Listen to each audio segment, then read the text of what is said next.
Alors aujourd'hui, on va faire la section 5 qui se nomme les sommets du polygone de contrainte. C'est la dernière notion qu'il nous reste à voir avant d'être capable de résoudre des problèmes d'optimisation complets. Donc ça le dit, c'est les sommets du polygone de contrainte. Alors dans le dernier cours, la section 4, on a tracé le polygone de contrainte à partir d'une situation, puis l'interpréter. Mais il va aussi falloir qu'on soit capable de trouver les coordonnées du polygone de contrainte. Alors je vais juste faire un exemple, c'est l'exemple ici. En fait, que vous avez déjà fait, c'est le numéro 1 de la section 4. Donc, ça dit, on a représenté ces inéquations par un polygone de contrainte. Donc, bon, il y avait une situation, et peu importe. On a ressorti les inéquations et on les a écrites en forme fonctionnelle. Et après ça, on les a tracées dans un plan cartésien pour représenter le polygone de contrainte.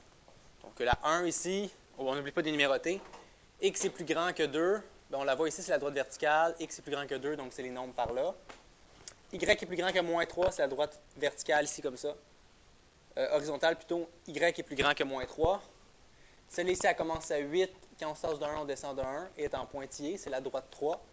Et la droite 4, Y est plus grand que 1 tiers X moins 5, on part en moins 5 ici. Quand je me tasse de 3, je monte de 1. Donc j'ai toutes mes droites avec les petites flèches et je les ai numérotées. Alors la région solution, le polygone de contrainte, en tout cas ça ici, peut-être qu'on ne le voit pas, mais c'est en bleu pâle. Je vais la recolorer. C'est ça ici. Là. Ça, c'est le polygone de contrainte. OK. OK, donc on a le polygone de contrainte. Et là, ce qu'on aimerait savoir, c'est quoi les coordonnées des sommets du polygone de contrainte. Parce que quand on va au prochain cours, quand je vais vous montrer comment résoudre des situations problèmes, on va se rendre compte que les coupes solutions qui maximisent ou minimisent la situation, ça donne que c'est tout le temps des sommets du polygone. Les points à l'intérieur, bon, c'est des possibilités, mais les sommets, ça va être ce qui va nous intéresser.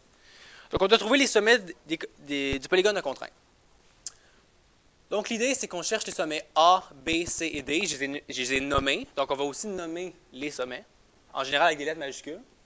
Et là, on va ressortir les coordonnées. Donc, je vais juste mettre mes équations ici. Okay, donc, premièrement, si vous avez fait un beau graphique à l'échelle, vous avez pris votre temps, il y a des points qu'on peut savoir facilement parce que c'est des coordonnées exactes. Mais soyez vraiment certain qu'il s'agit des coordonnées exactes. Par exemple, le point A, ses coordonnées, ça serait 2, 6. J'en suis certain que ça arrive vraiment sur 2, 6. Puis si j'y allais en comptant mes graduations, j'arriverais aussi à 2, 6. Alors, le point A, ses coordonnées, c'est 2, 6. Je peux le voir dans le graphique. Le point B, c'est pas certain. OK, puis même si ça a l'air d'arriver à la moitié, je veux que vous fassiez des calculs. Le point B, je ne suis pas certain, donc je vais devoir le calculer. Le C, lui, je suis certain, je peux l'écrire tout de suite. Le C, c'est le point 6 moins 3. Et le point D aussi, je suis certain, c'est le point 2 moins 3. Mais le B, et là, vous allez faire ça pour chacun des points que vous n'êtes pas certain à 100%, on doit calculer c'est quoi les coordonnées de ce point-là. Puis comment on fait ça quand on veut trouver un point comme ça? Oui?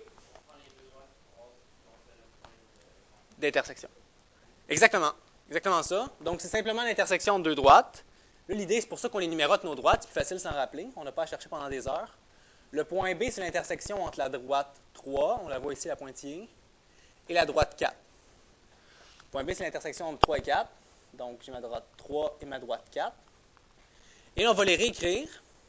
Mais au lieu de mettre un plus petit ou un plus grand, on va juste mettre des égales, parce qu'on parle des droites. On ne veut pas les régions en dessous ou au-dessus, on veut juste simplement les droites. Donc, la 3, c'est Y égale moins x plus 8.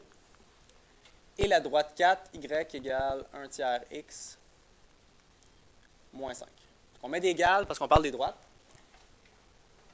Et là, on se retrouve avec un système d'équations. Donc, on a deux équations, on a deux inconnus. Et pour résoudre ça, on utilise la méthode comparaison, substitution ou réduction. En général, on va faire comparaison parce que dans ces équations-là, le y est isolé. Quand vous l'avez tracé, on a isolé le y. Donc, vu que les deux sont égales à y, on peut simplement les comparer. On peut dire ça égale ça. Parce que les deux côtés sont égales à y, tous les deux. Alors, je résous le système d'équations. Ça fait 1 tiers x moins 5 égale moins x plus 8. Et là, on résout ça. En résolvant ça, ça va nous donner la valeur de x. Donc, ce que je pourrais commencer à faire, c'est multiplier tout le monde par 3. Ça ferait x moins 15 égale moins 3x plus 24. Je multiplie tout le monde par 3 pour enlever mon divisé par 3 ici. Ensuite, j'envoie tous les nombres du même côté. Donc, je vais envoyer mon 15 à droite. ça va me donner, je fais plus 15 de chaque côté. Alors, plus 15 de chaque côté, 24 plus 15, ça fait 39. Je vais faire plus moins 3 de chaque côté pour enlever mon moins 3. Ça fait 4x égale à 39. Et je vais diviser par 4 de chaque côté. X égale 39 quarts. Donc là, ce que ça vient de me dire, c'est que la coordonnée x du point B, c'est 39 quarts. Il fallait vraiment le calculer, on ne pouvait pas deviner ça. Donc ce point-là, c'est 39 quarts. Ici, on le faisait à la calculatrice. 39 quarts, c'est 9,75. OK? Parce que, bon, 4, il rentre 9 fois dans 39, il reste 75. Si on regarde pour vérifier ma réponse, ouais, est-ce que ça a du sens 9,75? 1, 2, 3, 4, 5, 6, 7, 8, 9,75, ça a du sens. Vérifiez votre réponse comme ça. Si vous arrivez à moins 4, ça n'a aucun sens dans mon graphique. Il faut que ça soit à peu près bon. OK. Donc, une fois qu'on a trouvé le x, il manque le y, qu'on veut la coordonnée y du point B, bien, il suffit de remplacer x dans une des deux équations par sa valeur qu'on vient de trouver. Donc, je vais prendre la plus simple, celle-là, ça ne me tente pas de jouer avec les fractions. Donc, je vais faire y est égal à moins 39 quarts. Je prends celle-là, je remplace le x par 39 quarts, plus 8. Pour additionner les fractions, on les met sur le même dénominateur. Donc, au lieu d'écrire 8, je vais écrire 32 quarts. Fois 4 en bas, fois 4 en haut. Et là, on les additionne. Moins 39 plus 32, moins 7 quarts. Donc, quand le x est 39 quarts, le y c'est moins 7 quarts. Alors, le point B, ses coordonnées, c'est 39 quarts, moins 7 quarts. Et ça, c'est ce que je veux dans un examen. Okay? Dès que vous n'êtes pas certain d'une coordonnée, dès que ce n'est pas un point exact, puis que votre graphique est très beau, vous me faites les calculs comme ça, c'est-à-dire une comparaison, substitution, pour trouver x et y. Là, je dois quand même vérifier ma réponse. À toute allure, ça, moins 7 quarts. C'est quoi ça, moins 7 quarts en nombre décimal? 1,75. En tout cas, c'est presque 2. Tu sais, moins 8 quarts, ça serait... Donc, c'est moins 1,75. Ça a-tu du sens? On revient ici, moins 1,75. Ça a du sens. Donc, pas mal garanti, ma réponse est bonne. Et quand on demande les coordonnées, on donne toutes les coordonnées comme ça et on les encadre parce que ça ne me tente pas de chercher vos réponses dans tout ça. Alors, on a A, B, C, D qu'on a pu lire, A, C, D qu'on a pu lire directement dans le graphique et B qu'on n'était pas sûr, alors on l'a calculé.